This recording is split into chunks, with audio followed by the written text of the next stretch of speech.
يكلل بالنجاح في الأمتار الأخيرة من المباراة. أكرم عدى بمهارة، عفيف عرضية أخرى مرت وكرة وفرصة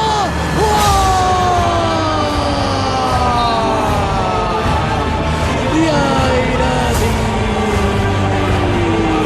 هذا جنون. نعم جنون أمام فرص قطرية تضيع.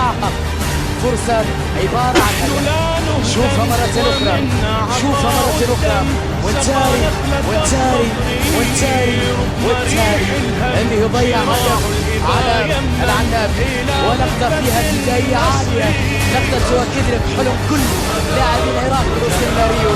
لقطة غير عادية بجانب ساعد ناصر اللي كان في بداية عالية يدافع عن مرمى العراق من أجل الذهاب إلى ريو. البداية العالية عند دفاع العراق يريدون يؤكدوا من خلالها استحقاقهم للوصول إلى الأولمبياد.